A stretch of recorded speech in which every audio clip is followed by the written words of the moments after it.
사사기 11장 29절부터 40절까지 제가 읽습니다. 이에 여호와의 신이 입다에게 임하시니 입다가 길르앗과 므낫세를 지나서 길르앗 미스베에 이르고 길르앗 미스베에서부터 암몬 자손에게로 나아갈 때에 그가 여호와께 서원하여 가로되 주께서 과연 암몬 자손을 내 손에 붙이시면 내가 암몬 자손에게서 평안히 돌아올 때에 누구든지 내 집 문에서 나와서 나를 영접하는 그는 여호와께 돌릴 것이니 내가 그를 번제로 드리겠나이다 하니라. 이에 입다가 암몬 자손에게 이르러 그들과 싸우더니 여호와께서 그들을 그 손에 붙이시매 아로엘에서부터 민닛에 이르기까지 20성읍을 치고 또 아벨그라밈까지 크게 도륙하니 이에 암몬 자손이 이스라엘 자손 앞에 항복하였더라.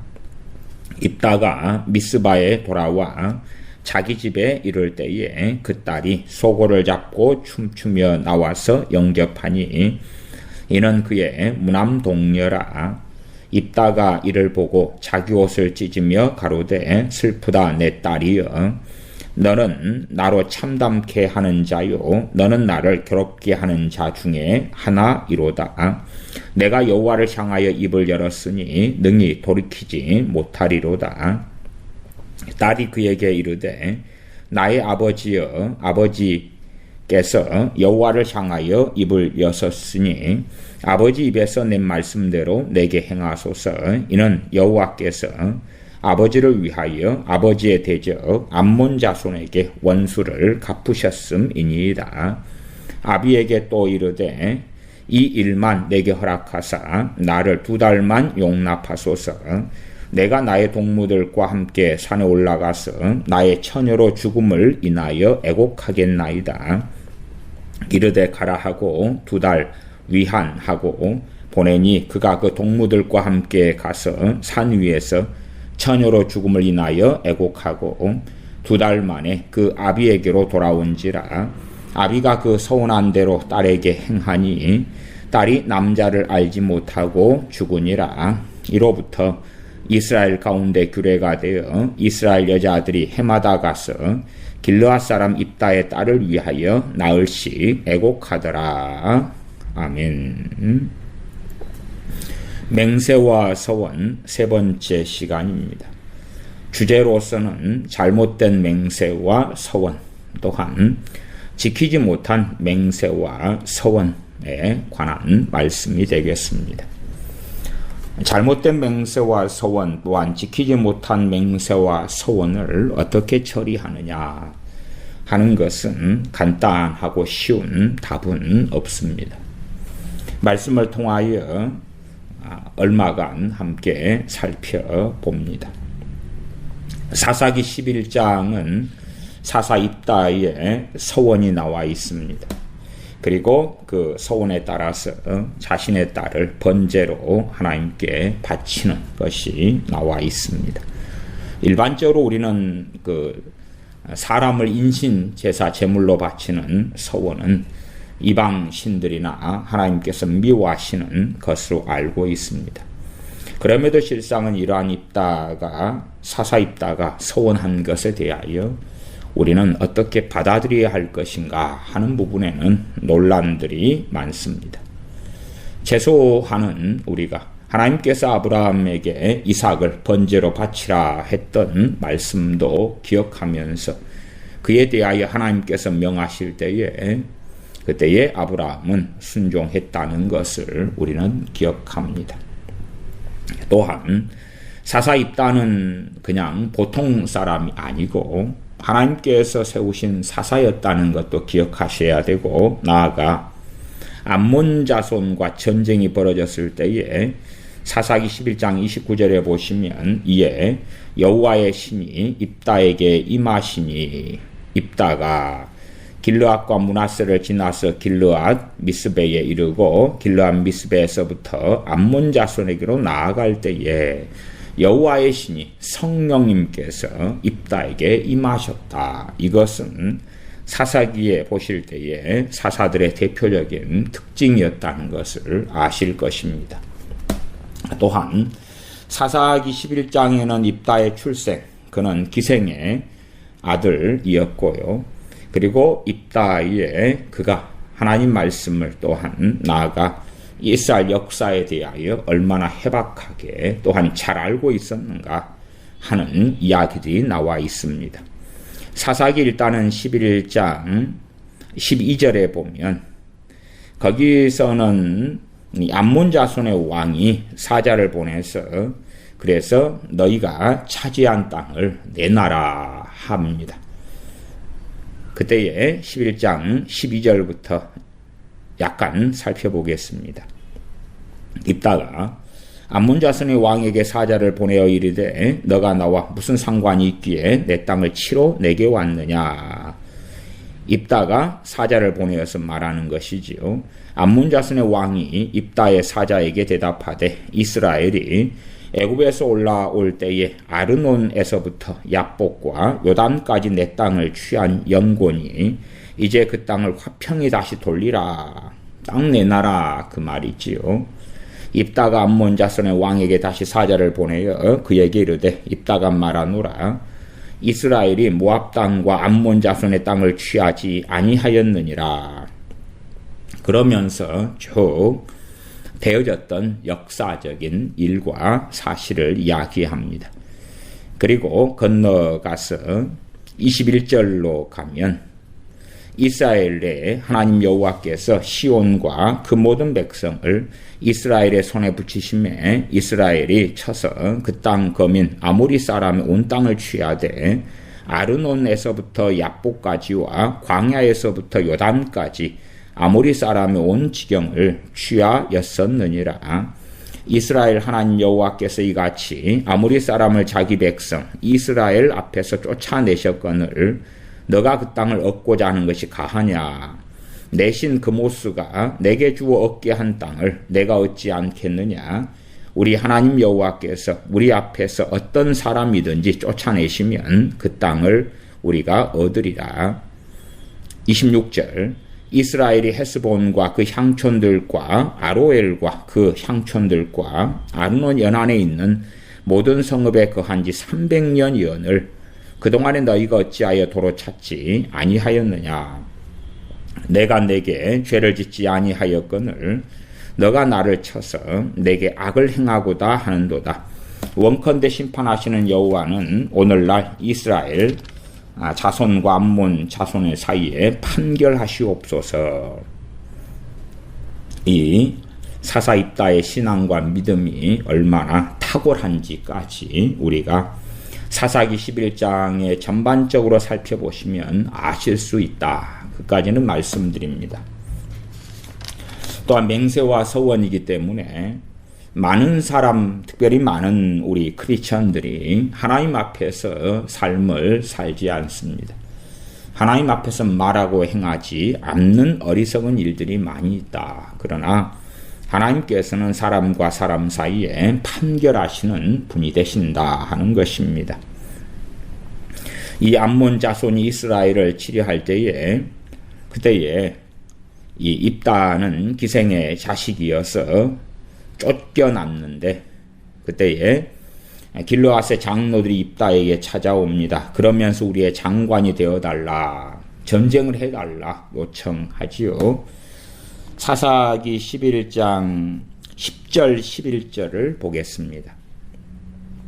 길르앗 장로들이 입다에게 이르되 여호와는 우리 사이의 증인이시니 당신의 말대로 우리가 반드시 행하리이다. 이에 입다가 길르앗 장로들과 함께 가니 백성이 그로 자기들의 머리와 장관을 삼은지라. 입다가 미스바에서 자기의 말을 다 여호와 앞에 고하니라. 이미 길르앗의 장로들과 입다 사이에 말을 하고 실상 하나님을 증인으로 삼아서 언약을 맺지요. 너희들의 머리가 내가 되겠다 하고 장로들이 또한 당신의 말대로 우리가 반드시 행하겠다. 여호와는 우리 사이의 증인이시다. 11장 10절이죠. 이것이 일반적으로 사람과 사람 사이에 하나님을 증인으로 삼아서 하는 맹세, 언약, 서약이 되겠습니다. 이러한 것들은 둘 중에 한쪽이 어겼을 때에 하나님께서 판결자가 되셔서 어긴 쪽을 처리하시고 치리하시는 것은 당연한 일이 되어집니다. 그렇기 때문에 구약시대에 제사제도가 있었고 뭔가를 잘못했다 그러면 양을 잡고 염소를 잡고 소를 잡고 집비둘기 산비둘기를 잡고 그렇게 속죄제 속건제 드리면 될 것 같은데 상당히 중요한 이런 사안들에서는 사실상 그것은 해당 사항이 없었다 하는 것은 기억하셔야 됩니다. 그렇게 간단하게 처리할 문제가 아니었다. 심지어 나아가 입다가 이러한 암몬 족속들과 전쟁을 벌이게 될 때에 이 입다가 서원을 합니다. 어떤 서원을 하냐 그러면 11장 30절로 갑니다. 그가 여호와께 서원하여 가로되 그는 지금 29절에 보면 여호와의 신 입다에게 임한 상태입니다. 우리식으로 하면 하나님의 권능이 임하고 성령 충만했다. 그렇게 말할 수 있는 상태입니다. 그가 여호와께 서원하여 가로되 주께서 과연 암몬 자손을 내 손에 붙이시면 그렇게 해주신다면 내가 암몬 자손에게서 평안이 돌아올 때에 누구든지 내 집 문에서 나와서 나를 영접하는 그는 여호와께 돌릴 것이니 내가 그를 번제로 드리겠나이다. 요즘의 현대 신학자들 같은 경우는 이러한 사사 입다의 딸의 죽음에 대하여 그는 처녀로서 어디서 가둬진 채로 독수 공방하다가 죽었다느니 아니면은 성전에서 일하다가 죽었다니 당시에는 이제 성막 시대였지요. 그렇게 일하다 죽었다느니 등등등 하는데 성경의 본문을 제대로 안 보는 것입니다. 31절에는 하반에 나를 영접하는 그는 여호와께 돌릴 것이니 내가 그를 번제로 드리겠나이다. 번제로 드리겠다. 그렇게 말씀하고 있어요. 그리고 이제 하나님께서 암몬 자손과의 전쟁에서 승리하게 해주십니다. 그리고 암몬 자손이 이스라엘 자손 앞에 항복하였더라. 33절 하반에 기록되어 있습니다. 그리고 입다가 자신의 집에 이를 때에 34절 그 딸이 소고를 잡고 춤추며 나와서 영접하니 이는 그의 무남동녀더라. 입다가 이를 보고 자기 옷을 찢으며 가로되 슬프다 내 딸이여 너는 나로 참담케 하는 자요 너는 나를 괴롭게 하는 자 중에 하나이로다. 내가 여호와를 향하여 입을 열었으니 능히 돌이키지 못하리로다. 사사 입다는 나옵니다. 어떤 하나님 앞에서 맹세와 서원 서약이 됐다 하면 그것은 그가 첫째는 사회적 지위, 그가 차지하고 있는 위치에 따라서 다를 것입니다. 항상 맹세와 서원도 아이가 하는 경우에, 여자가 하는 경우에, 아내가 하는 경우에, 남편이 하는 경우에, 아버지가 하는 경우에는 다 사안들이 다릅니다. 그 가운데 이스라엘의 지도자가 하는 경우는 정말로 엄중하고 엄중한 사안이 되는 것입니다. 다윗의 인구조사를 통해서 하나님께서 이스라엘 백성을 치셨다는 것은 우리가 압니다. 당연하게 우리 신약시대에 또한 지금 시대에 우리 주 예수 그리스도의 대속이 있고 주님의 십자가의 완전한 대속의 성취가 있고 더 이상 구약의 제사제도는 필요가 없어졌습니다. 주님께서 온전케 하심으로 패하셨다. 그렇게 알 수 있습니다. 그러함에도 구약시대에도 백성들이 범죄했을 때에 제사제도를 통해서 속죄가 일어나는 것은 우리가 알지 않습니까? 그러나 그러한 제사제도로 통하여 속죄가 일어날 수 있는 범위를 넘어서는 일들이 있다는 것도 아셔야 됩니다. 그냥 하나님 짐승 100마리 잡고 말게요. 하나님 이렇게 서원을 잘못했는데 죄송해요. 네, 무남동녀 외동딸이 나올 줄 몰랐습니다. 그렇게 해서 사사 입다가 끝낼 수 있는 문제가 아니었다는 것을 사사 입다가 알았고 그 딸도 알았습니다. 그러나 우리는 유감스럽게 그것을 제대로 인식하거나 알려고 하지 않을 때가 많습니다. 말씀을 보고 알아야 되는데 실상 알려고 하지 아니하지요. 저는 명확하게 이 사사 입다는 잘못된 서원을 했다라고 압니다. 왜냐하면 사사 입다가 이스라엘 백성의 사사가 되어서 암몬 족속과 싸운 전쟁은 단지 그의 개인적인 전쟁이 아니었기 때문에 그렇습니다. 하나님 앞에 수행한 전쟁이었기 때문에 하나님께 이러한 개인적인 서원을 구제할 필요가 없었다. 오히려 하나님을 더 의지하고 그렇게 나아가서 전쟁했어야 될 문제였다라고 저는 봅니다. 그러나 유감스럽게 사사 입다는 참 그 전쟁의 절박함 앞에서 하나님 앞에 서원하고야 맙니다. 그게 11장 30절이었죠. 그가 여호와께 서원하여 가로되 주께서 과연 암몬 자손을 내 손에 붙이시면 내가 암몬 자손에게서 평안히 돌아올 때에 누구든지 내 집 문에서 자신에게 속한 권속을 이야기합니다. 나와서 나를 영접하는 그는 여호와께 돌릴 것이니 어떻게 돌리느냐? 내가 그를 번제로 드리겠나이다. 그렇게 하는 것입니다. 번제는 불에 태워서 하나님께 드리는 그러한 제사가 되어지지요. 또한 번제로 죽임을 당했다 하는 것은 37절도 보시면 아비에게 또 이르되 이 일만 내게 허락하사 나를 2달만 용납하소서. 내가 나의 동무들과 함께 산에 올라가서 나의 처녀로 죽음을 인하여 애곡하겠나이다. 처녀로 늙어 죽었다는 것이 아닙니다. 20일 기한이 지난 다음에 그 다음에 죽임을 당했다는 이야기입니다. 어떻게요? 번제로 그렇습니다. 번제로. 그리고 39절 40절에 보면 2달 만에 그 아비에게로 돌아온지라 아비가 그 서원한 대로 딸에게 행하니 서원한 대로. 서원은 어떻게 했습니까? 내가 그를 번제로 드리겠나이다 하는 서원이고 그대로 딸에게 행했다 그 말입니다. 그래서 2달 만에 딸이 남자를 알지 못하고 죽으니라.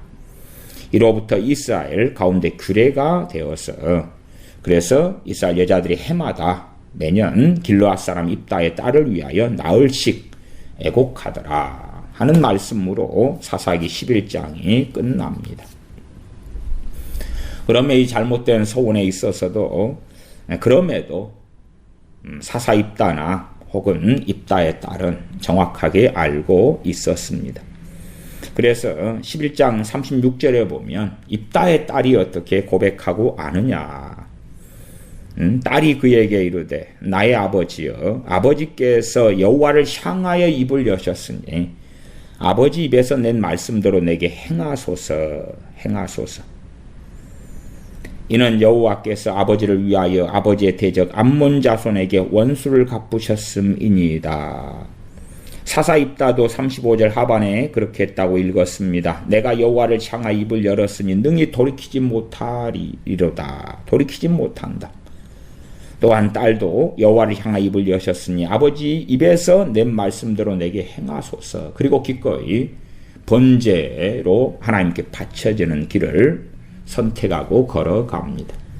아마 요즘 시대에는 거의 불가능한 자녀들의 행동이 되겠지요. 그러나 입다의 딸이 참으로 하나님을 경외했다는 것을 마치 이삭처럼 아버지 아브라함의 손에서 번제로 바쳐져 가는 그러한 이삭처럼 그렇게 행했다는 것을 우리가 알 수가 있습니다. 그러면 이러한 서원이 잘못된 서원이라 할지라도 얼마나 하나님 앞에 한 서원은 엄중하고 엄중한지 하는 것은 기억하는 것이 중요합니다.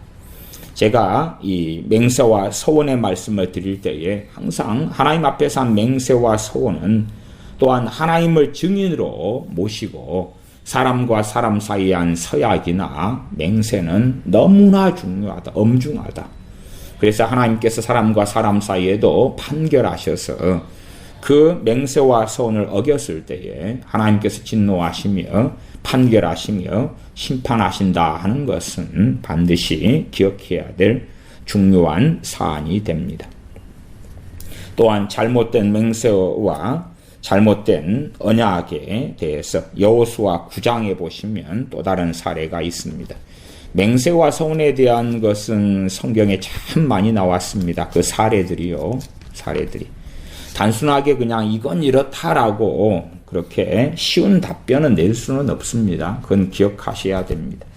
우리가 다 듣고 싶은 것은 그런 것 아니겠습니까? 아니, 하나님 잘못했어요. 용서받지 못할 죄가 어디 있어요? 미안해요. 하나님 앞에서 맹세해놓고 서원해놓고 그냥 잘못했어요. 이상 끝. 그렇게 하고 쉽게 치워버리려는 사람들이 많다는 것을 압니다. 그러나 실상 그렇게 간단하고 쉬운 문제가 아니라는 것은 꼭 아셔야 됩니다. 거의 미안한 이야기입니다. 이게 말씀을 살펴보셔야 돼요. 맹세와 서원이라는 주제를 가지고 여러 시간을 제가 말씀드리지만 이건 이거다. 잘못된 서원, 잘못된 맹세 미안해요. 죄송해요. 털어버립시다 하나님. 그렇게 쉽게 끝날 문제가 아니라는 것을 아셔야 돼요. 여호수아 9장입니다. 여호수아 9장 보면 족장들이 잘못된 판단을 통해서 맹세한 그러한 기브온 거민들에게 맹세한 사례들이 있습니다. 9장 16절부터 봅니다. 여호수아 9장 16절부터 제가 읽습니다. 그들과 언약을 맺은 후에 3일이 지났어야 그들은 기브온 거민입니다. 그들이 먼 데서 온 사람들인 것처럼 속여가지고 언약을 맺은 거예요. 그 언약을 맺는 대표들이 족장들이었습니다. 3일이 지났어야 그들은 근린에 있어 그 기브온 거민들이 근린에 가까운 곳에 사는 사람들이었다 하는 것입니다. 자기들 중에 거주하는 자라 함을 들으니라. 그러니까 이 가나안 땅에 거주하고 있는 자들하고 언약을 맺지 말고 그들을 정리하고 끝장내야 한다는 것입니다. 그래야지 가시가 되지 않는데 언약을 맺어버렸어요. 누구 앞에서요? 하나님 앞에서. 그래서 하나님 말씀하고 불순종하여서 잘못되게 됐습니다. 하나님께서 명하신 것을 어기게 됐어요. 그러면 오히려 그 언약을 취소할 명분을 가질 것 같은데 하나님 앞에서 안 그렇습니다. 17절 이스라엘 자손이 진행하여 제3일에 그들의 여러 성읍에 이르렀으니 그 성읍은 기브온과 그비라와 부에롯과 기랏 여아림이라. 그러나 회중 족장들이 이스라엘 하나님 여호와로 그들에게 맹세한 고로 이스라엘 자손이 그들을 치지 못한지라. 그러므로 회중이 다 족장들을 원망하니. 공격해가지고 그 땅을 차지해야 돼. 그리고 그들을 죽여야 되는데 맹세를 하나님 앞에서 해버렸단 말이에요. 그러니까 하나님께서 그들을 진멸하고 멸망시키고 그리고 없애라고 그 땅을 차지하라고 명령하셨는데 하나님 앞에서 언약을 맺어버려서 그럴 수 없게 되었다 그 말이에요. 그래서 회중이 다 족장들을 원망하니 19절 모든 족장이 온 회중에게 이르되 우리가 이스라엘 하나님 여호와로 그들에게 맹세하였은즉 이제 그들을 건드리지 못하리라. 잘못된 맹세를 해버렸어요. 속아 넘어가서. 그래도 어쩔 수 없는 거예요.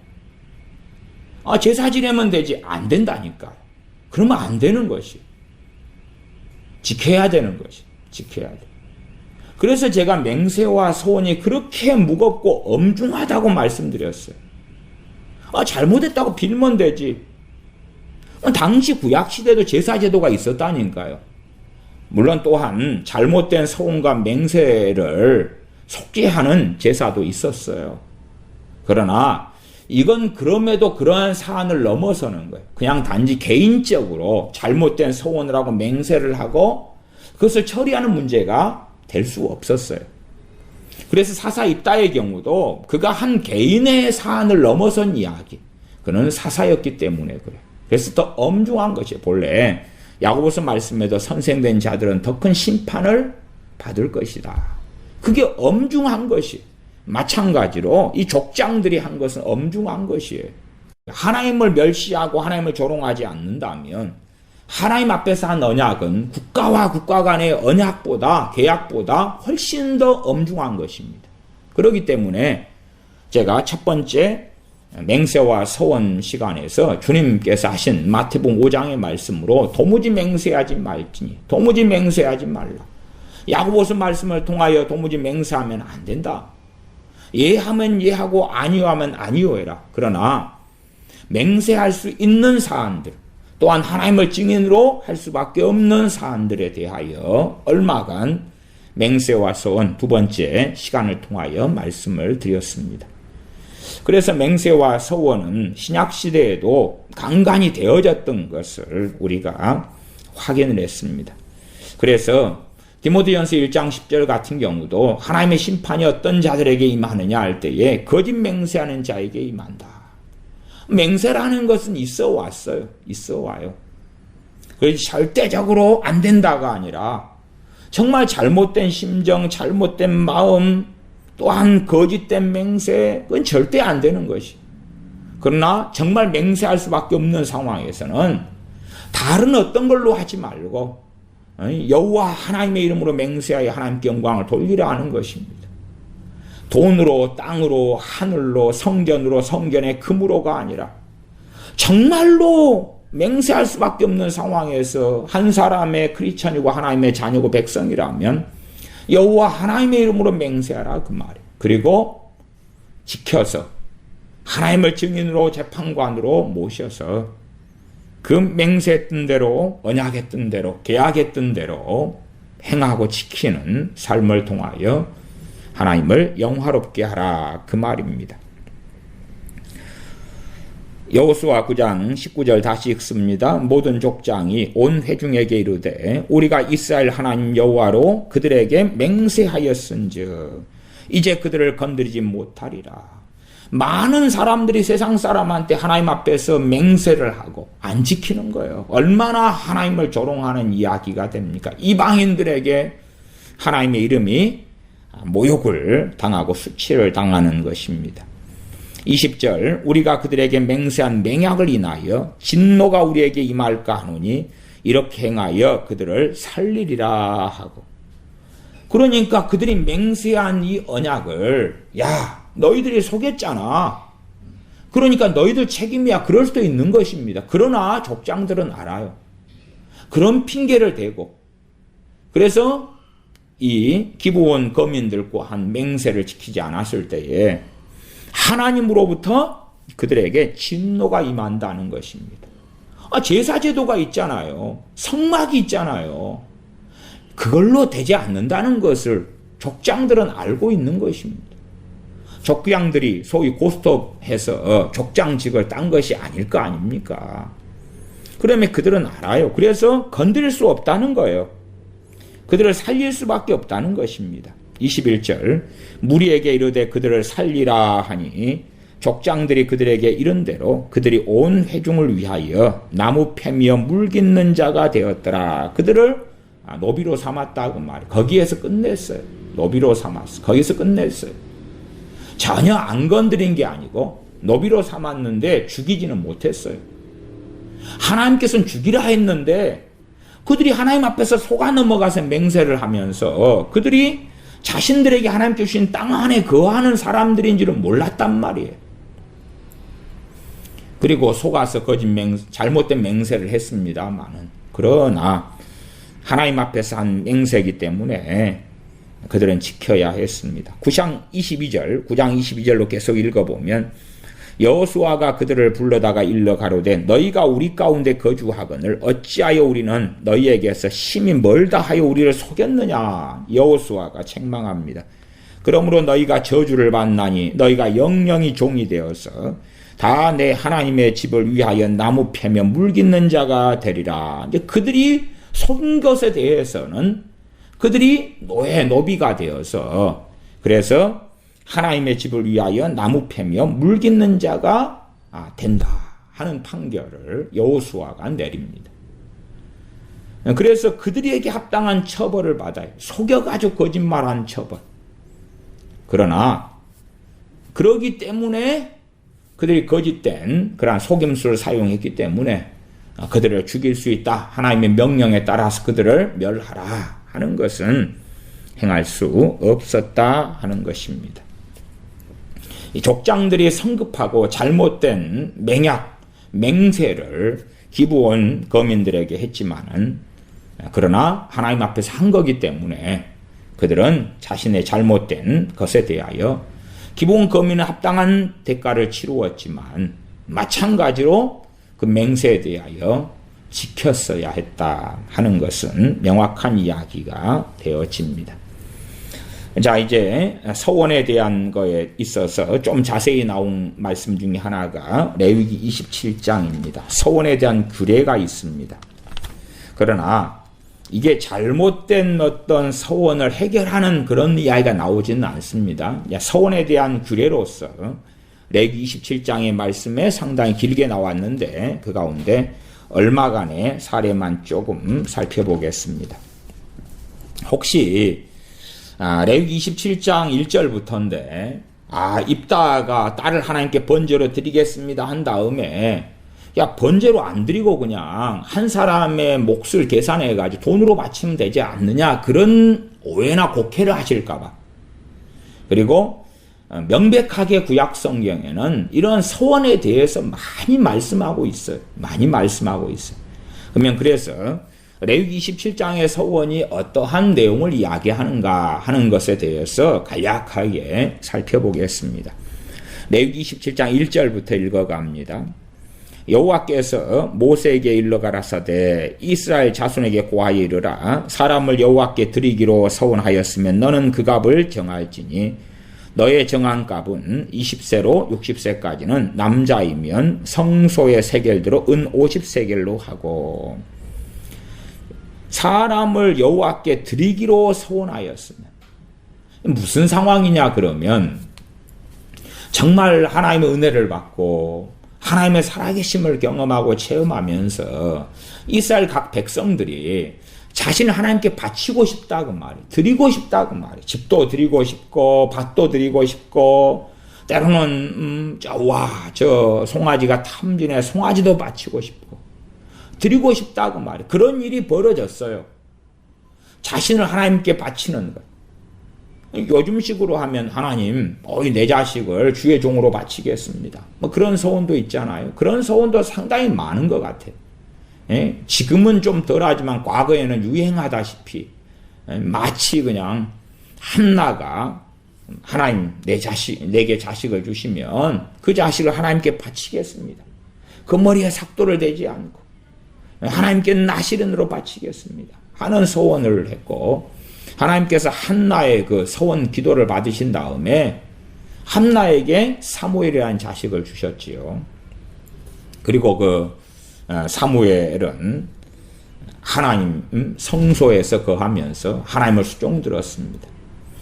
사무엘 선지자 같은 경우는 에브라임 쪽에 거하였지만은 그는 레위 지파의 고앗 자손이었고, 고앗 자손 가운데서 그 아론의 가문이 있죠. 그 가운데 제사장 가문이 고앗 자손 가운데 있습니다.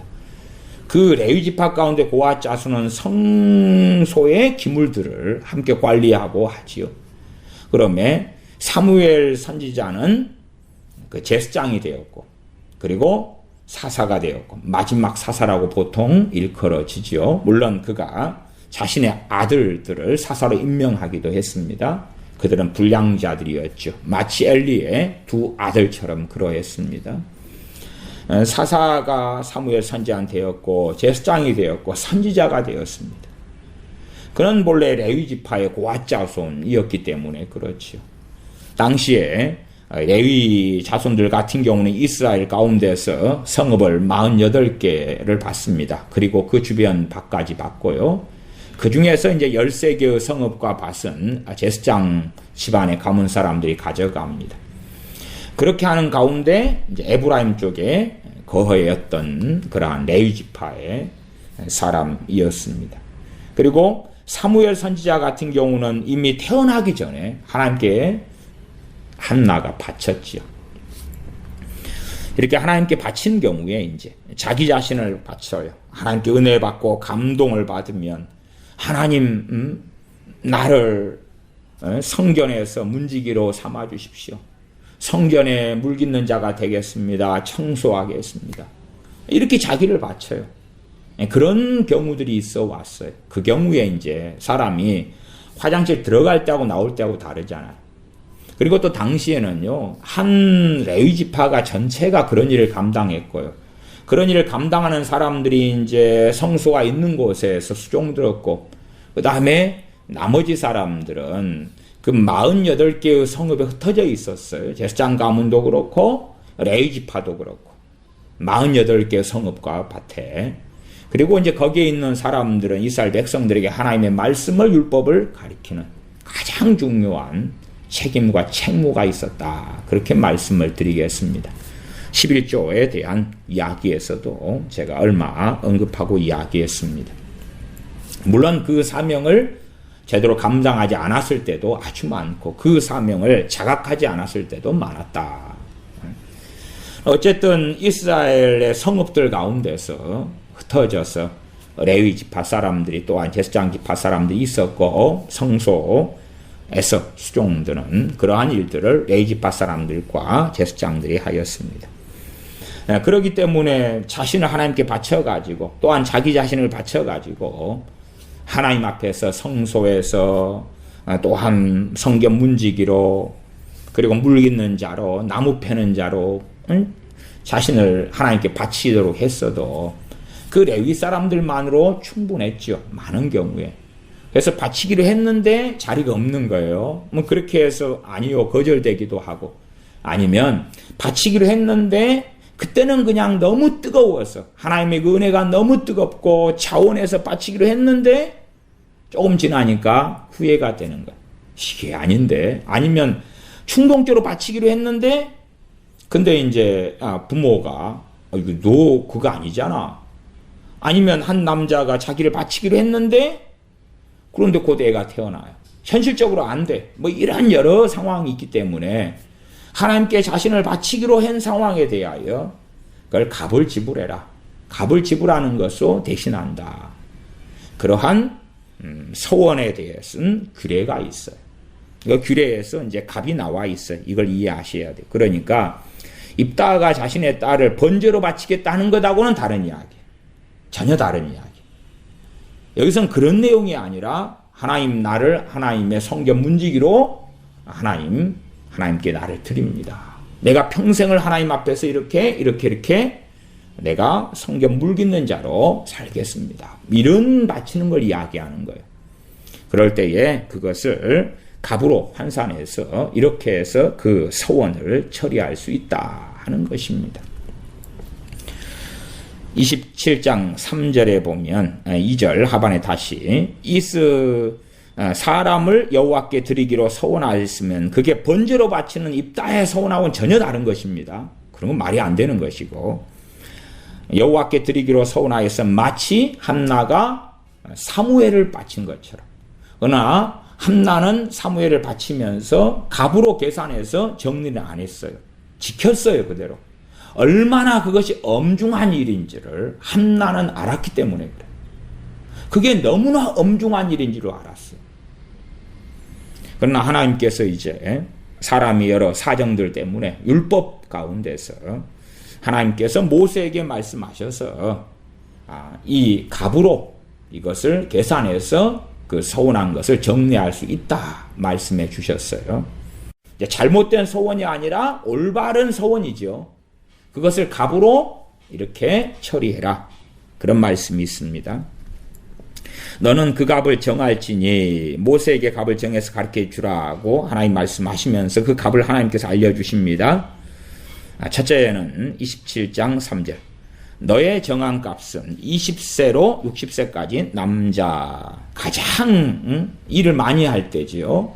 20세에서 60세까지의 남자면 성소의 세겔로 은 50세겔. 당시에 한 세겔이 11.4g이었습니다.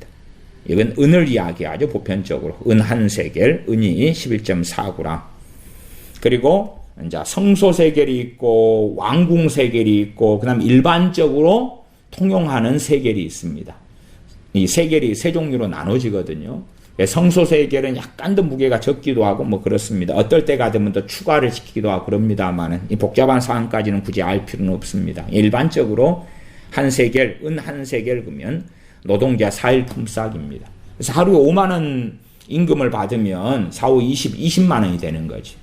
5만 원으로 한번 계산해 보면 은 50세겔이니까 50 곱하기 4일이니까 200일이죠. 200일. 200일을 부지런히 돈 버는 돈을 내야 된다 그 말이에요. 그렇게 200일.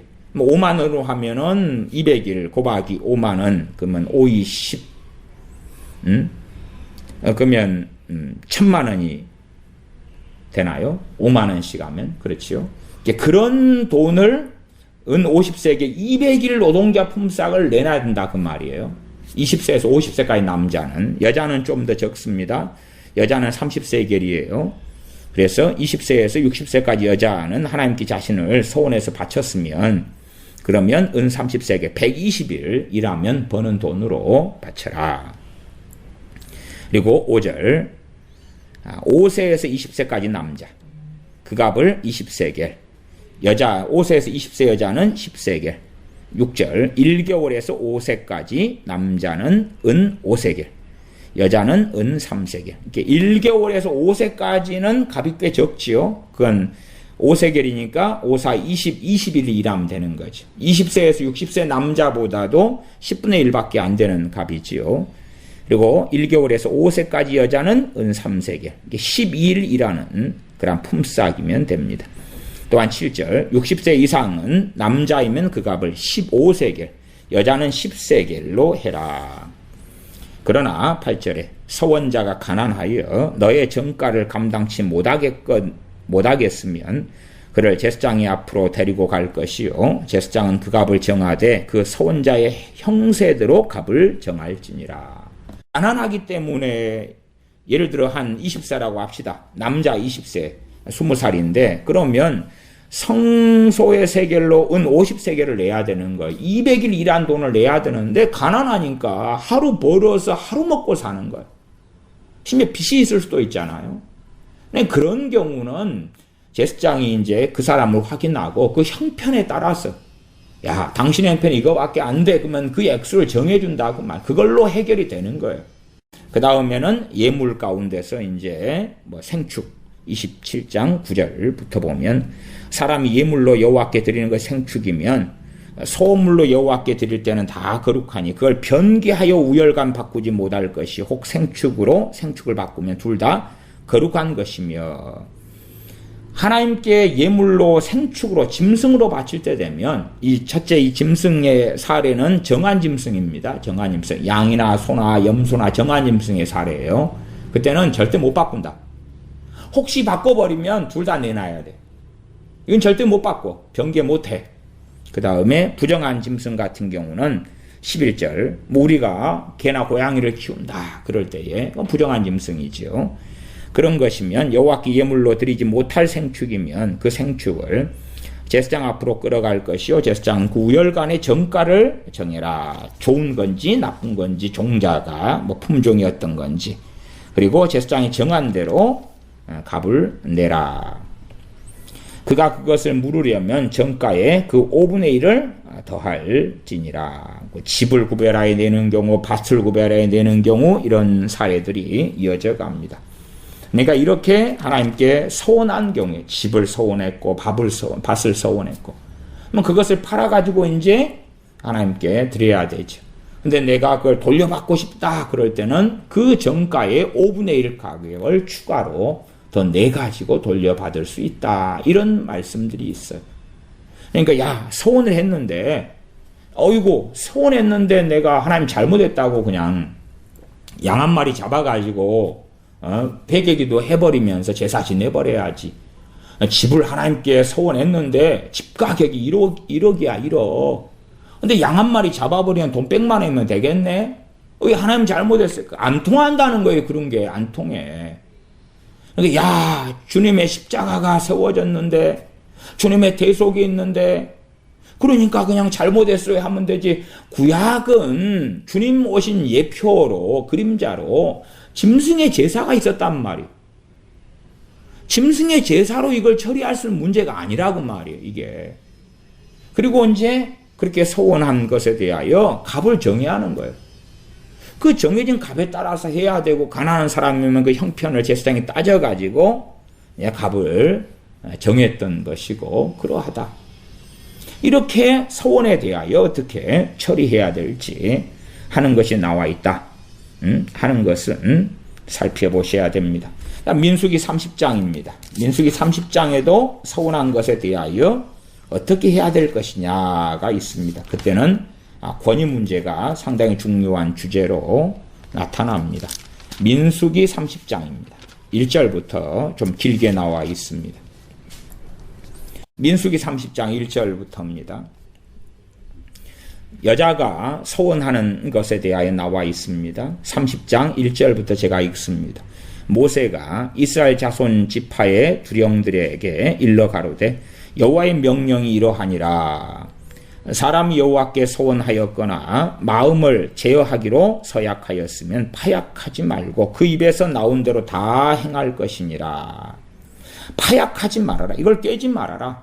깨지 말아라. 지켜라. 지켜라. 3절. 이건 이 사람은 여기서 남자를 이야기합니다. 남자의 머리는 하나님이시기 때문에요. 남자는 서원하고 서약했으면 다 지켜야 됩니다. 이걸 깰 수가 없습니다. 남자가 한 것은. 여자는 상황이 좀 다른데요. 구체적인 내용들이 나와 있습니다. 3절.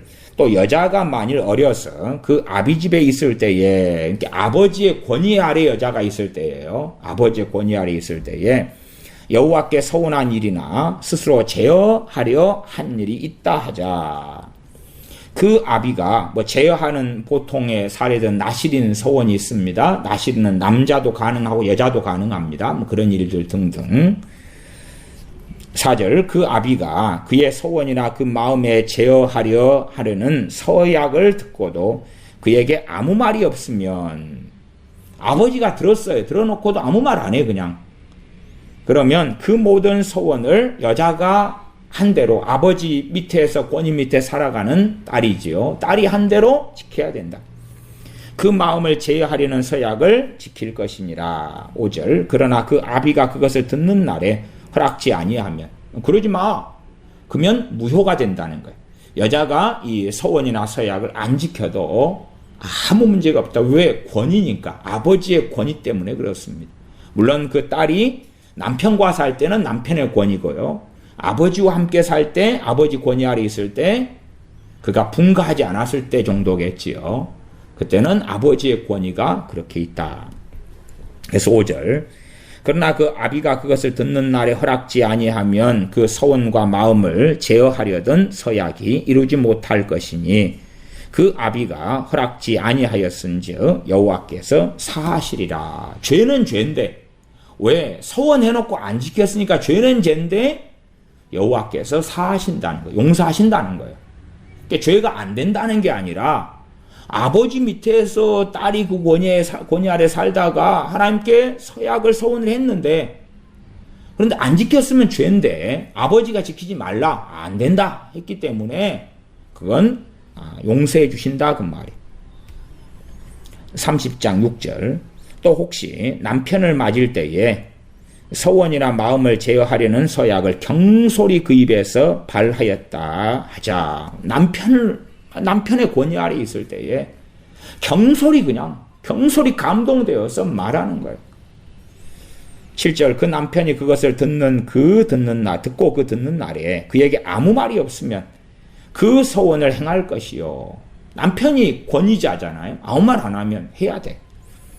그 마음을 제어하려는 서약을 지킬 것이니라. 그러나 그 남편이 그것을 듣는 날에 허락지 아니하면 그 서원과 마음을 제어하려고 경솔히 입술에서 발한 서약이 무효될 것이니 여호와께서 그 여자를 사하시리라. 용서하신다. 안 지켜도 된다. 용서하신다. 남편이 노했기 때문에. 9절. 과부나 이혼당한 여자의 소원이나 무릇 그 마음을 제어하려는 서약은 지킬 것이니라. 과부나 이혼당한 여자는 그 위에 권위자가 있어요? 없어요? 없어요. 그러니까 지켜야 되는 거예요. 과부나 이혼당한 여자는 이제 권위자가 없어요. 자기가 이제 머리로 살아가야 돼요. 그러니까 서원 서약은 지켜야 한다. 10절. 부녀가 혹시 그 남편의 집에 있어 서원을 하였다든지 마음을 제어하려고 서약을 하였다 하자. 그 남편이 그것을 듣고도 아무 말이 없고 금함이 없으면 그 서원은 무릇 행할 것이요 그 마음을 제어하려는 서약은 무릇 지킬 것이니라. 그러나 그 남편이 그것을 듣는 날에 무욕해 하면 그 서원과 마음을 제어하려던 일에 대하여 입술에서 낸 것을 무엇이든지 이루지 못하나니 그 남편이 그것을 무욕해 하였은즉 여호와께서 그 분열을 사하시리라. 무릇 서원과 무릇 마음을 괴롭게 하려는 서약은 그 남편이 그것을 지키게도 할 수 있고 무욕해도 할 수 있나니, 금식 같은 것도 포함되겠죠. 5일 금식하련다. 근데 금식하는 기간에 주로 이제 부부 생활 같은 것도 안 하겠지요. 금식 중인데 하나님께. 근데 남편이 이제 그것을 하지 마. 그러면은 그게 무효가 된다 그 말이죠. 14절 그 남편이 일양 말이 없으면 아내의 서원과 스스로 제어하려는 일을 지키게 하는 것이니 이는 그가 그것을 들을 때에 그 아내에게 아무 말도 아니하였으므로 지키게 됨이니라. 그러나 그 남편이 들은 지 얼마 후에 그것을 무욕해 하면 그가 아내의 죄를 담당할 것이니라. 지금 들을 때는 그래 그리고 아무 말 안 했어요. 그냥 아내가 10일 금식 기도를 한다는 거예요. 그게 듣고 있으면 아무 말 안 했어요. 그러다가 한 이틀 뒤에 생각해 보니까 싫은 거예요. 하지 마. 그러면 아내는 이제 권위가 남편의 권위이기 때문에 이제 무효가 되고 안 하게 되는데, 하나님 앞에서 그 약속, 예를 들어 10일 금식하기로 했다. 그리고 안 했다는 죄에 대한 값은 남편이 직접 지불한다고 하나님께서 바로 남편에게 물으신다고 말이에요. 마찬가지로 아버지와 그 아래에 있는 딸의 사례도 마찬가지입니다. 사람은 화장실 갈 때하고 나올 때가 틀리기 때문에요. 그러니까 아내가 했던 거에 대하여 지금 들을 때는 그냥 넘어갔는데, 아니면 찬성하면서 해. 하나님께 하는 약속대로. 그런 것도 있지 않습니까? 건축헌금을 얼마를 하겠다 아내가 했는데 500만 원이라고 칩시다. 남편이 듣고 난 다음에 그래 해. 아니면 아무 말 안 했어요 그냥. 그러다가 이제 며칠 지난 다음에 하지 마. 그러면 아내는 안 해도 되고 남편은 그 죄를 짊어져야 된다 그 말. 죄를 짊어지고 그에 대한 하나님께 했기 때문에 하나님께서 그 책임을 물으시는 거예요. 이건 작은 사안이 아니기 때문에 항상 그래 맹세와 서원은 주의하고 조심해야 되는 거예요. 항상 예방해 조심해야 돼. 그렇지 그냥 간단하게 하나님 잘못했어요. 그러면 당시에도 그냥 집비둘기 산비둘기 갖다가 제사 지내면 될 거 아니에요. 그렇게 간단하게 되는 문제가 아니라는 것을 기억하셔야 돼요. 하나님께서 기억하고 계시는 거예요. 그러니까 아내가 했던 것을 무효화시켰으면 그 남편이 그거에 대한 책임을 져야 돼. 왜요? 맨 처음에 들을 때에 아무 말 안 했으면, 아니면 하라 그랬다든지, 그리고 나중에 이제 마음이 바뀌어가지고 안 돼 그랬다면 그 남편이 책임을 져야 돼. 다시 15절 16절 읽으면 그러나 그 남편이 들은 지 얼마 후에 그것을 무욕해 하면 들은 때는 가만히 있다가 그가 아내의 죄를 담당할 것이니라. 이는 여호와께서 모세에게 명하신 율례니 남편이 아내에게 아비가 자기 집에 있는 유년 여자에게 대한 것이니. 유년 여자, 여자도 이제 장성해 버리면 독립하고 분가하고 권위의 문제가 달라지죠. 결혼하지 않고 시집을 안 가더라도 어느 때까지. 네, 그래서 이 권위에 대한 문제하고 남자의 소원은 지켜야 되고, 남자의 소원은 누가 어떻게 못 해주는 것이고, 여자의 소원은 그것은 이제 처녀딸로 있을 때 주로 유년 여자다. 그러면 아버지가 어떻게 그걸 파기할 수 있다. 들을 때에 시간이 지나버리면 사실은 별로 답이 없는 문제고 지켜야 되는 그러한 일이 됩니다. 그 종교개혁기 때에 우리가 아시다시피 마틴 루터 같은 경우는 수도사였지요. 수도사이자 신부였죠. 그들은 주로 이제 독신 서원 서약을 합니다. 그러나 마틴 루터는 수녀하고 결혼을 하지요.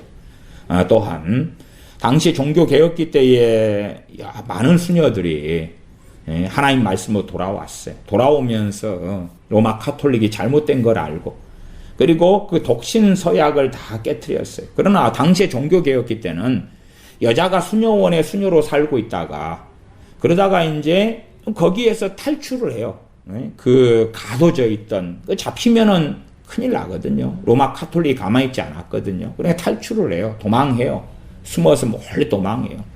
그렇게 해서 이제 도망하지만 문제는 생계예요. 직장, 직업, 생업을 어떻게 가지고 살 수가 없기 때문에 마틴 루터 같은 종교개혁자 입장에서는 하나님께 돌아온 이 수녀들을 이 이제 수녀의 독신 서원과 서약을 했는데 이걸 어떻게 해야 될 것이냐.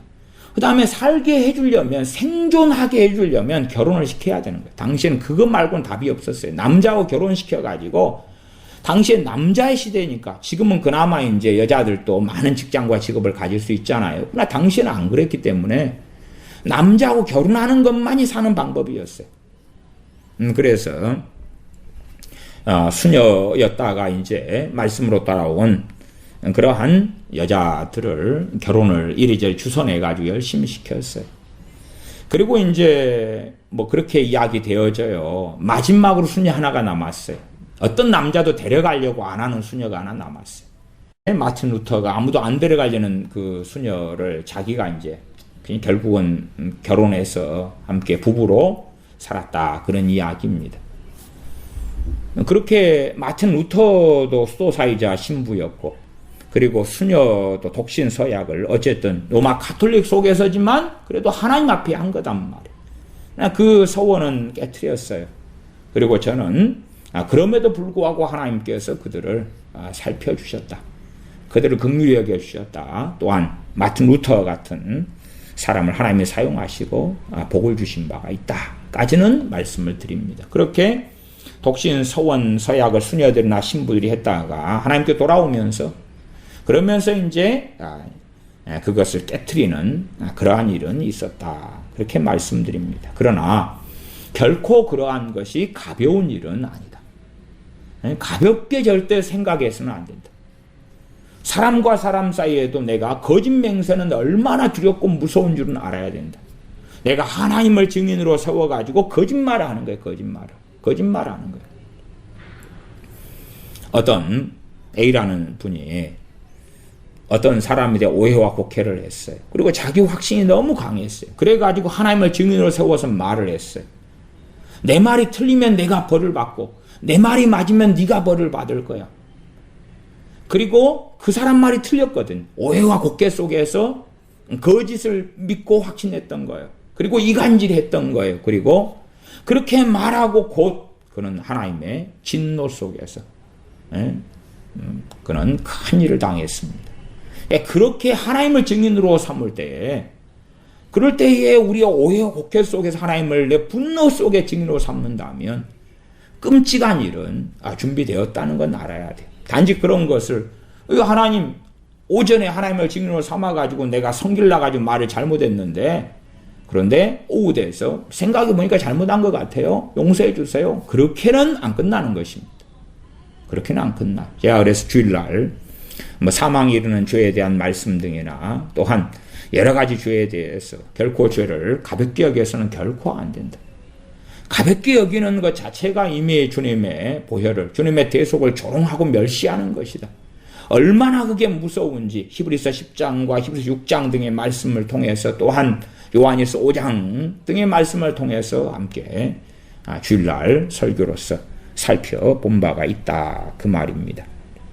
레위기 5장에 부지 중에 무심 중에 맹세하여 가지고, 그래가지고 그 맹세가 잘못됐다는 것을 깨달은 다음에 하는 그러한 속죄제가 나와 있습니다. 레위기 5장 4절부터 6절까지입니다. 레위기 5장 4절부터 6절까지 제가 읽습니다. 혹 누구든지 무심 중에 그 말은 함부로 그 말이에요. 함부로 입을 올려서 그 말입니다. 무심 중에 입으로 맹세를 바라여 악을 하리라 하든지 선을 하리라 하든지, 이 맹세하면서 내가 하나님의 이름으로 말한다, 가만두지 않겠다, 뭐 그런 거 있잖아요. 그건 악을 행하는 것이, 용서하지 않겠다. 내가 하나님 앞에서 말하는데 절대 그를 내가 다시 보지는 않겠다. 이렇게 이제 맹세를 하나님 앞에서 했다고 말이에요. 그리 될 때는 악을 하든지 악을 하리라 혹은 선을 하리라. 악을 하리라 이런 경우도 많다는 걸 아실 거예요. 내가 다시는 그를 용서하지 않겠다 근다든지 그런 것도 악을 하리라에 들어가지요. 보복하겠다 뭐 그렇게 하는 것도 있고요. 선을 하리라 하면 그 사람의 무심 중에 맹세를 바라여 말한 것이 어떠한 일이든지 깨닫지 못하다가 그것을 깨달을 때에는 그 중 하나에 허물이 있을 것이니 이 중 하나에 허물이 있을 때에는 아무 일에 범과하였노라 자복하고 그 범과를 인하여 여호와께 속건제를 드리되 양떼의 암컷 어린 양이나 염소를 끌어다가 속건제를 드릴 것이요 제사장은 그의 허물을 위하여 속죄할지니라. 어린 양 암컷이나 어린 염소 암컷이 되겠지요. 그걸로 속죄제를 드릴 수 있다. 어떤 죄에 대해서요? 무심 중에 입으로 맹세를 바라여서 악을 하리라 혹은 선을 하리라. 이것도 잘못된 맹세를 통하여서 한 거에 대한 속죄제긴 한데 내용은 상당히 명확합니다. 악을 하리라 선을 하리라 그런 것이. 악을 하리라 선을 하리라. 그런 가운데서니까 말하자면 입다가 맹세를 처리하는 것하고는 좀 거리가 멀다 그렇게 이해를 하셔야 됩니다. 아니면 족장들이 그러한 잘못된 맹세를 한 다음에 여호수아 9장에 있었지요. 기브온 거민들에 대하여서. 그러면 이렇게 레위기 5장의 사건을 가지고 처리할 수 있다. 그런 건 무심 중에 한 게 아니에요. 그건 무심 중에 한 사건이 되지 않아요. 무심코 그냥 그런 게 아니라 정확하게 언약을 맺고 약속을 한 것이고 입다 같은 경우도 무심코 말한 게 아니에요. 깊이 생각하고 하나님 앞에서 말한 것이 무심코 한 게 아니에요. 오히려 사람들이 자기가 무심코 했는지 아니면 진지하게 했는지 진지하게 해놓고도 하나님 나 무심코 했어요. 예를 들어서 유감스럽게 이제 많은 선교단체들에서 집회할 때가 되면 강사가 선동을 합니다. 선동을 해서 여러분 하나님께 자신을 선교사로 자원할 사람 일어나세요. 그런 것은 무심코가 되는 게 아닙니다. 무심코 되는 게 아니에요. 마찬가지예요. 무심코가 아니라 건축원금 1,000만 할 사람 하나님께 작정하여 내세요. 그것도 무심코가 아니에요. 서약서 있다가 서약서를 이제 하나님께 내기로 하겠습니다. 1,000만 원. 그건 무심코가 아니죠. 그런 것은. 그런 게 사람이 양심이 각자가 있겠지요. 그리고 무심코에 들어갈 내용도 있고 그렇지 않은 것도 있을 거예요. 그러나 사람들은 다 성경 본문에 이제 레위기 5장에 맹세를 잘못한 건 무심코 입으로 맹세를 했네. 입으로. 무심코 그냥 충동적으로. 그렇게 함부로 맹세했네. 그러면 속죄제 이렇게 어린 양 암컷이나 혹은 염소로 속죄제 하면 되잖아. 제사장은 그의 허물을 위하여 속죄할지니라. 그렇게 되잖아. 근데 그렇게 안 되는 거예요. 이렇게 할 수 있는 그러한 맹세가 있고 그러나 상당히 많은 맹세는 이에 대하여 해당이 없다 그 말이에요. 그래서 오히려 얼마 전에 그 민수기 30장을 읽었었잖아요. 과부나 이혼당한 여자의 서원이나 서약. 무심코 하는 게 아니죠. 대부분이. 그건 지켜야 된다. 남자가 했으면 다 지켜야 된다. 그 다음에 딸이 한 것을 아빠가 들었는데 아무 말 안 하면 지켜야 된다. 그러니까 무심코 한 맹세와 소원에 그것에 대한 연결된 이야기가 아니에요. 그때도 이거 그냥 딸이 했는데 안 지켰어? 그래. 그러면은 하나님께 속죄 제사 지내. 그리고 끝내. 그렇게 내용이 연결되어 있는 게 아니에요. 그 다음에 남편이 아내의 서원이나 서약을 듣고도 아무 말 안 하다가 지키지 마. 그러면 그 죄를 짊어져야 된다고 말씀하는 거예요. 짊어져야 돼.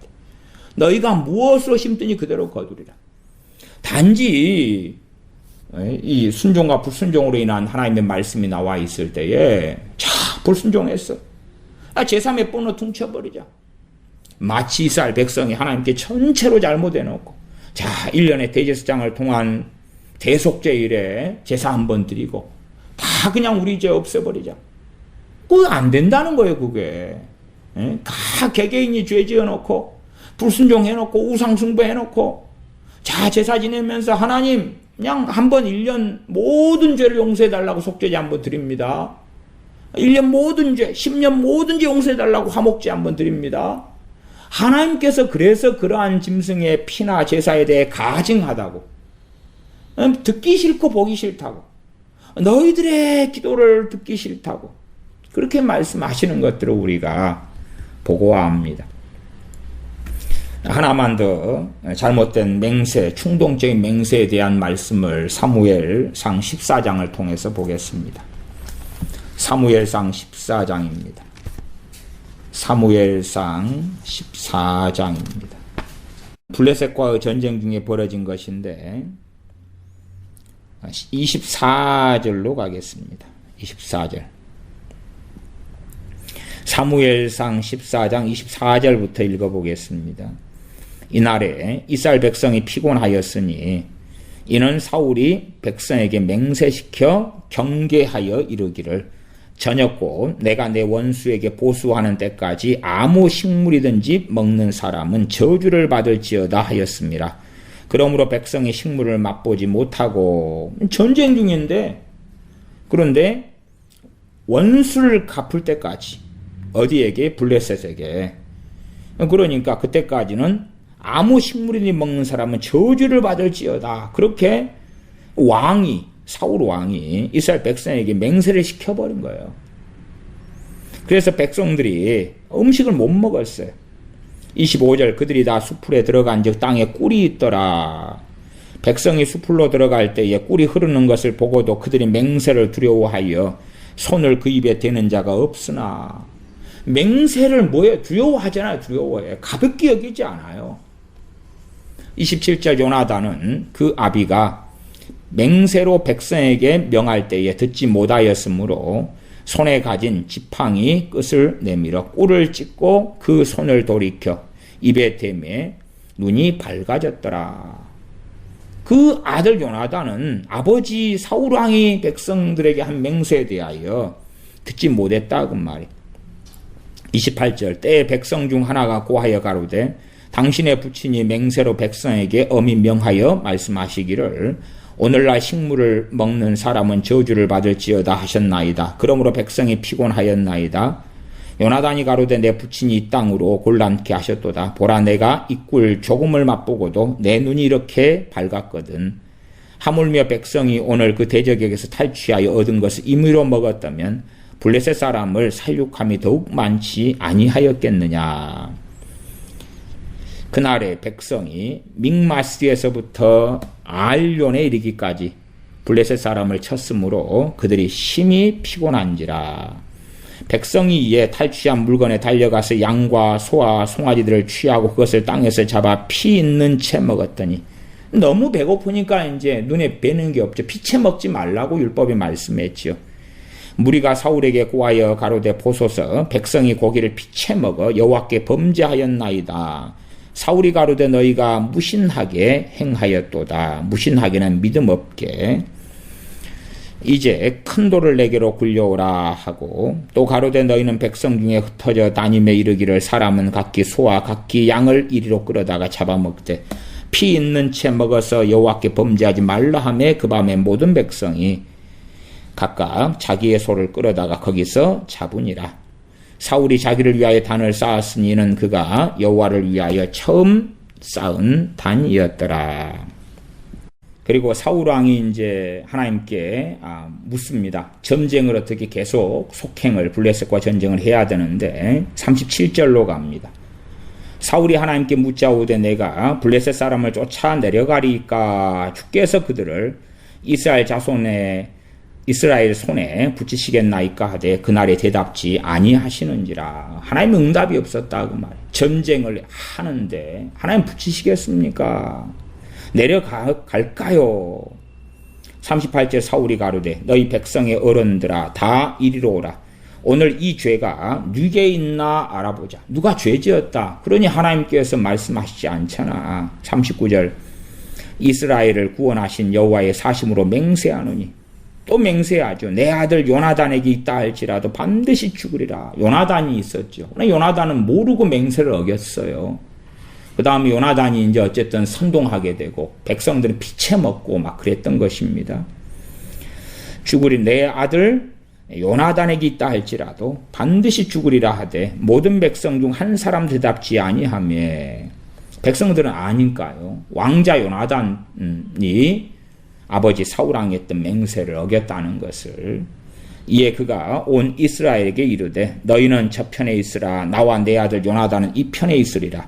백성이 사울에게 말하되 왕의 소견에 좋은 대로 하소서 하니라. 이에 사울이 이스라엘의 하나님 여호와께 아뢰되 원컨대 실상을 보이소서 하였더니 요나단과 사울이 뽑히고 백성은 면한지라. 주로 이때에 사용했던 것은 제비 뽑기를 많이 사용했습니다. 사울이 요나단에게 가로되 너의 행한 것을 내게 고하라. 요나단이 고하여 가로되 내가 다만 내 손에 가진 지팡이 끝으로 꿀을 조금 맛보았을 뿐이오나 내가 죽을 수밖에 없나이다. 요나단이 죽음을 각오하잖아. 왜? 하나님 앞에 한 맹세기 때문에 그런 것이에요. 절대 가벼운 게 아닙니다. 이때의 사울왕은 우리가 나중에 그냥 타락한 사울왕을 알지만 이때의 사울왕은 그렇지 않습니다. 사무엘상 15장으로 가면은 이제 아말렉을 치고 사울왕이 버림받는 게 나왔습니다만은 그러나 하나님께 선택한 왕이 사울왕이다 그 말이에요. 그러면 사울왕이 하나님의 말씀을 잘 모르는 사람은 될 수가 없습니다. 사울왕은 하나님을 그래도 상당히 하나님께 성령님께서 그에게 임하셔서 전쟁의 권능과 능력도 주시고 그리고 하나님께서 그를 왕으로 삼은 사람이다 그 말이에요. 그러면 그가 하나님 앞에서 한 맹세가 얼마나 중한지 엄중한지를 왜 모르겠습니까? 마찬가지로 요나단도 마찬가지입니다. 그래서 요나단도 43절 하반에 내가 죽을 수밖에 없나이다 합니다. 44절 사울이 가로되 요나단아 너가 반드시 죽으리라. 그렇지 않으면 하나님이 내게 벌을 내리시고 또 내리시기를 원하노라. 맹세했기 때문에요. 넌 반드시 죽어야 된다. 너 죽어야 된다고 하나님께 맹세를 다시 합니다. 사울왕이요.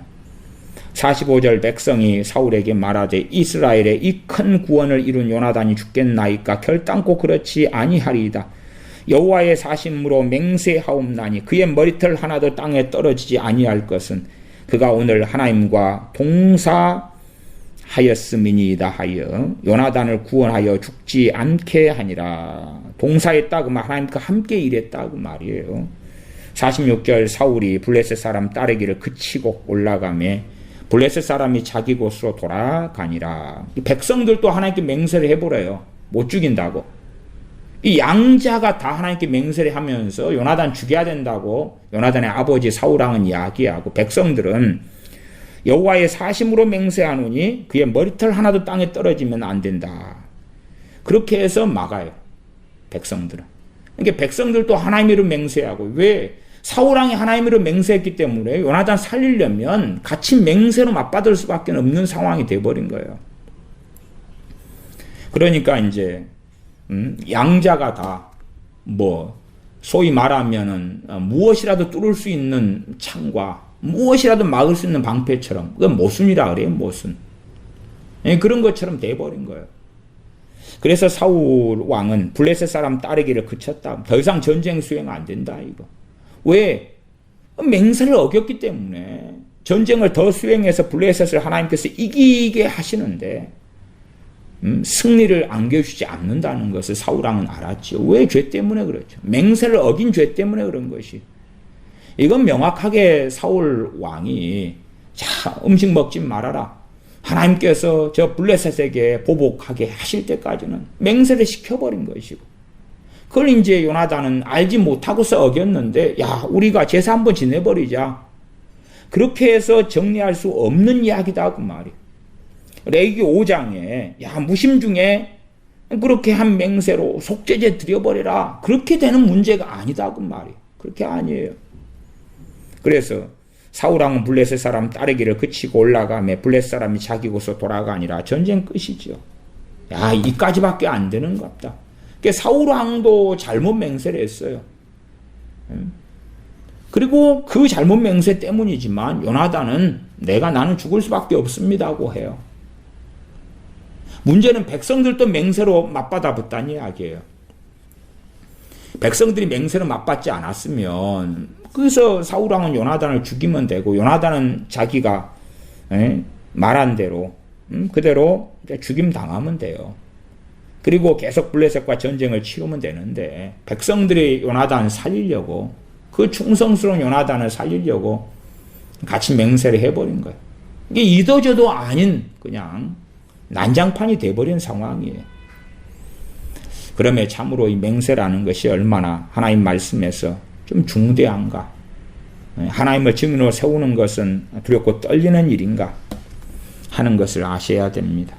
하나님 앞에서 하는 맹세, 1대1로 하나님 앞에서 또한 하나님 앞에서 하는 맹세를 다른 말로 서원이라 그러죠. 그런 걸 했을 때에 참으로 그것이 중대 사안이 된다. 그러나 이제 원론적으로는 그러나 용서받지요. 용서받지요. 그 죄를 깨닫고 나아갈 때에 용서받는다. 그러나 내가 지킬 여지가 있는데 지키기 싫어가지고 잘못했습니다 할 때는 그건 위선이 되겠지. 그것은 용서해달라는 문제가 아니라 잘못된 것이 되겠지. 마치 A라는 사람에게 내가 돈을 100만 원 빌려놓고 그 다음에 내가 100만 원 갚을 돈이 있어요. 안 갚아요. 그 다음에 이제 골방에 들어가서 하나님 저 사람한테 100만 원 빌렸는데 내가 안 갚았어요. 용서해 주세요. 그런 것과 똑같잖아요. 그게 어떻게 용서받을 일이 되겠냐 그 말이. 아니 저 사람한테 100만 원 빌렸는데 내가 지금 갚을 돈 100만 원 있단 말이에요. 근데 갚기 싫어. 하나님 용서해 주세요. 정말 그 가당한 일이 되겠느냐 그 말이에요. 하나님께 맹세와 서원을 했어요. 내가 지킬 수 있어요. 물론 내게 손해가 끼쳐요. 어려움이 있어요. 힘들어요. 지킬 수 있어요. 안 해.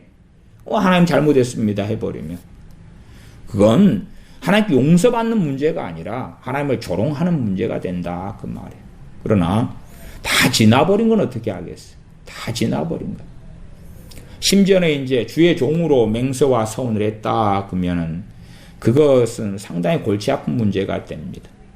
왜 골치 아픈 문제가 되냐 그러면 하나님께 주의 종으로 맹세 서원했습니다 해놓고 자격이 안 되는데 하나님께 쓰실 일은 없잖아요. 왜? 주의 종의 자격과 자질이 하나님께서 명시한 대로 성경에 있다 그 말이에요. 디도서나 디모데 전서에나 있단 말이에요. 감독, 장로 또한 집사의 자격 자질이 있단 말이에요. 그러니까 정말로 자기가 주의 종으로 자기를 서원해 드리기로 했으면 아니면 자기 자식을 그렇게 하기로 했다고 쳐도 그러면은 디모데 전서나 디도서에 있는 주의 종의 자격과 자질을 갖추도록 해야지요. 양심이 있다면. 그러면 하나님이 쓰실 거고 그걸 안 갖춘다면 어찌 될 거예요? 안 갖춘다면. 물론 주의 종의 자격과 자질이 안 갖춰진 사람이 요즘에는 신학교만 나오면은 그러면 목사 되고 아니면 신학교 안 나와도 선교사가 될 수도 있는 시대이기 때문에 그 길을 하나님께서 부르시지 않는 사람이 간다면 그건 정말로 끔찍한 일이 또한 되고야 말겠다 그 말이에요. 자격을 안 갖춰지는 사람이 주의 종으로 자기를 서원했다 그러면 자격을 갖추어 가든지 양심이 있다면 심지어는 나이가 너무 들어서 이제 더 이상 그럴 수 없다 그러면 이제 하나님께 회개해야지요. 회개해야지. 그러나 자격 안 갖춘 사람이 주의 종으로 자기를 드리겠다 했는데 그 길을 안 갔다면 안 간 게 차라리 낫겠지요. 자격과 자질이 안 된 사람이 그 길을 뛰어들어 가지고 많은 생명을 구렁텅이에 빠뜨리는 것보다는 안 하는 게 더 나았겠죠. 그러나 명백하게 죄는 된다. 그러나 준비가 안 됐으면 안 해야지. 하나님 앞에서 내가 하나님 일을 하겠습니다. 주의 종으로 나를 써주세요 하는 것은 굉장히 무서운 일입니다. 어리석은 부모들은 자녀를 그렇게 하나님께 바치는 사람들이 있습니다. 바치기만 하면 마치 한나가 사무엘을 바쳐서 사무엘 선지자가 나왔던 것처럼 그러한 가당치 않은 그러한 생각과 착각을 하는 사람들이 있습니다만은 그것도 굉장히 끔찍한 일입니다. 어쨌든 자녀를 하나님께 바쳤으면 디도서나 디모데 전서에 있는 대로 자격과 자질을 준비시키세요. 그럴 수밖에 없어요. 그냥 안 되겠습니다. 아니 아직 시간이 있고 기회가 있는데 안 되겠습니다로 하나님께 퉁칠 수는 없는 거예요. 맹세와 소원은 그만큼 엄중한 것이라는 것은 아셔야 됩니다. 기도하겠습니다. 아버지 하나님, 우리가 어리석게도 하나님 앞에서 하는 약속, 하나님 앞에서 하는 맹세와 소원에 대하여 가볍게 소홀히 경홀히 생각하면서 그러면서 거룩하신 하나님의 이름을 조롱하고 멸시하는 그러한 완악한 하나님의 자녀들이 될 때가 많습니다. 참으로 하나님 앞에 한 맹세와 소원은 해로울지라도 지키는 그러한 하나님의 자녀가 되며 또한 지킬 수 없는 처지와 상황에 놓였을 때에 어떠한 겸비함으로 어떠한 애통함으로 어떠한 회개로 하나님께 나아가야 할 줄을 알게 하여 주시옵소서. 우리 주 예수님의 이름으로 기도하옵나이다. 아멘.